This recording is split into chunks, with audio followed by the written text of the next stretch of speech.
अस्सलाम वालेकुम दोस्तों, ये छ अस फिराक सूट। आज हाव अस अत कटिंग कितनी छ करान। थोड़ी थी नजर अस कितनी करो अत कटिंग।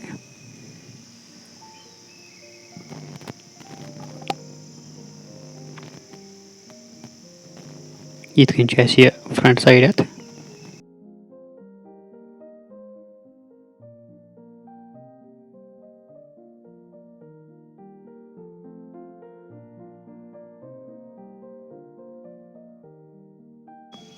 यिथ कन छ अस ये नाला सत फ्रंट और ये थाव अस बराबर। यिथ कन रटो ये थाव अस बराबर अत। थो अस ये बराबर। वन करो अस अत द्राव अस स्ट्रेट स्केल अक।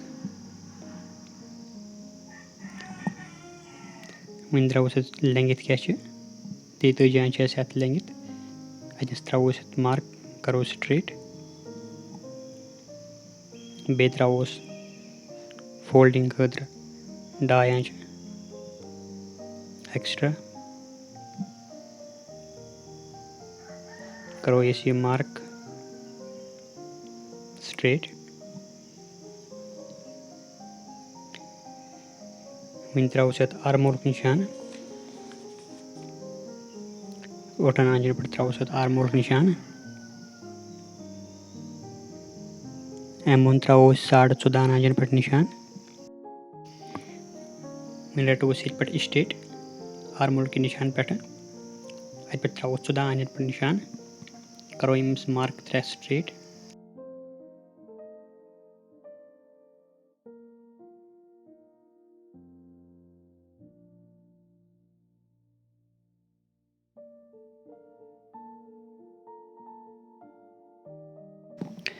वन त्रो अस चेस्टुक निशान। चेस्ट छ अत 21 यनस त्रो 21 मार्क। एम छ अत कमरुक निशान 9.5 आंजन पे। तम छ अत हिप 23 इंच यनस त्रो 23 आंजन पे मार्क। एम त्रो बॉर्डर। एम त्रो बॉर्डर 1 मूट एक्स्ट्रा 54 आंजन पे। मिलाओ अस मार्क स्केल सत। यिथ कन रटो अस स्केल। ये रटो अस यिथ कन। मिलाओ अस मार्क। वन रटो अस बॉर्डर स्केल हिप मार्क सत। करो स्ट्रेट। गई इनकम्प्लीट मार्क। वन त्रो अस एक्स्ट्रा दबा मूजूब 1.5 मूट।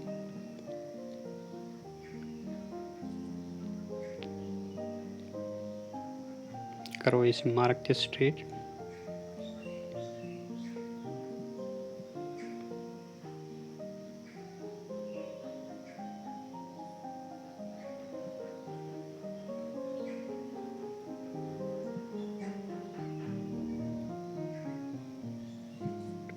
गई कंप्लीट मार्क। त्रो गोडनिक नालस मार्क 2 आंजन पे। एम त्रो 5 आंच निशान। यस त्रो 2 आंचन पे निशान। करो ये स्ट्रेट स्केल सत मिलाओ अस मार्क। यिथ कन बनाओ अस वन त्रो शोल्डर निशान 6.5 शोल्डर अस त्रो 7 आंचन पे निशान। योटे त्रो 7 आंच शोल्डर और गए एक्स्ट्रा स्टिच मूजूब। ये दिमो बैक 1 गंट। मिलाओ किसी स्केल सत। ये त्रो गोड़ी स्केल से स्ट्रेट मार्क। ये दिमो बैक 1 गंट और अलाव नाल सत मार्क।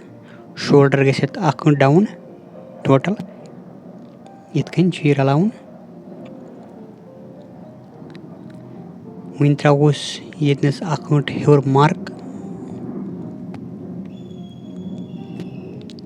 अत पे करो राउंड शेप स्टार्ट आर्मोलस। यिथ कन राउंड शेप दिन। गई कंप्लीट अस मार्क फिराकस फ्रंट साइडस। वन यमो अमी मार्क रिगार्डिंग कटिंग कर।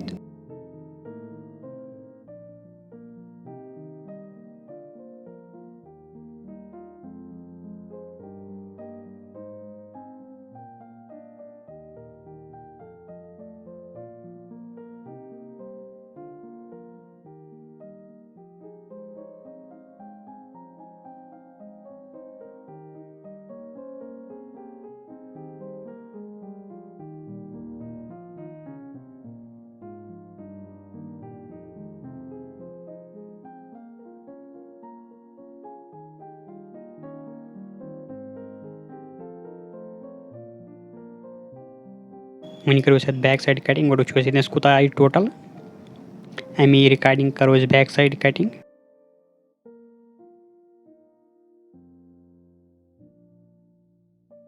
तो ये बैक साइड ते असल पे बेहनत वहीं थो फ्रंट साइड अथ पे रटो ये बराबर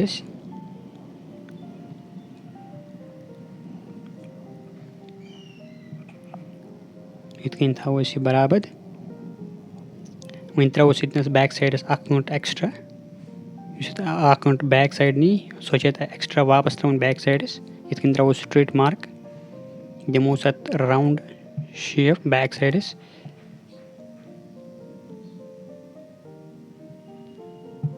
वह नमो बाकी सेम अमी रिकॉर्डिंग कटिंग कर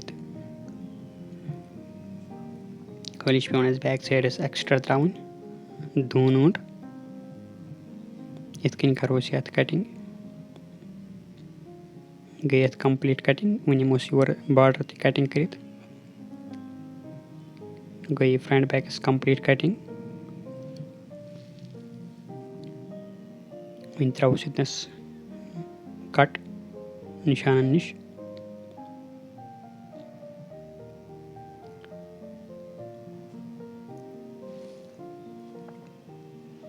वहीं करो गोड मेजर आर्मोल कोता आव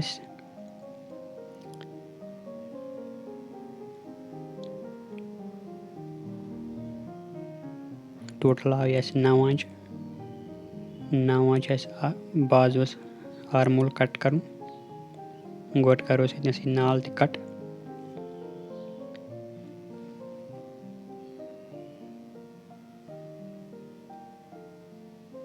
इत कन कर फ्रंट नाल कट वहीं करो बैक साइड कट इनस त्रो वो 2.5 इंच पे निशान बैक साइड नमो अत राउंड शेप कर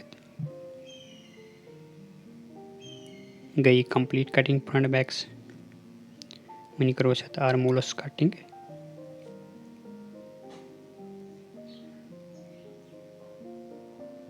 यह आर्मोल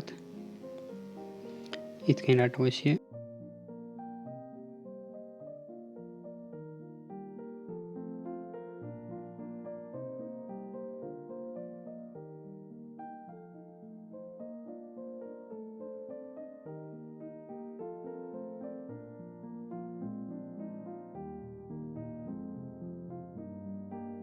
वहीं त्रो आर्मोलस क्या लेंगथ 20.5 इंच लेंगथ आर्मोलस थवन करो अत 21 इंच पे निशान यस योर त्रो 3 इंच पे निशान करो यम स्ट्रेट स्केल सत गोड इत करो यम स्ट्रेट वहीं त्रो बॉर्डर थोड़ा एक्स्ट्रा दबा मौजूद वहीं त्रो आर्मोल निशान यस त्रो 9 इंच पे निशान यस त्रो रिस्ट 14.5 इंच पे निशान करो मिलाओ स्केल सत मार्क इस करो मार्क स्ट्रेट अमी हिसाब से स्टिच कत कर वह नमो कटिंग कर गोड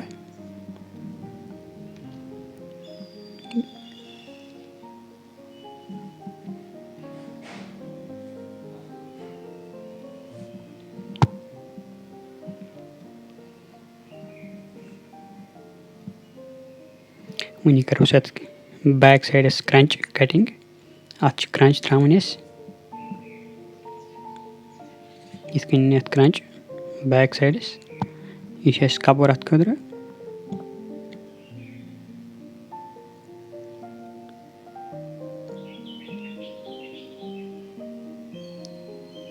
इत कन थो बराबर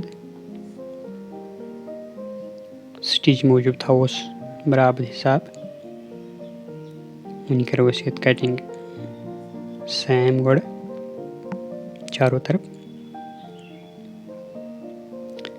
इत कन बराबर कटिंग कर सेम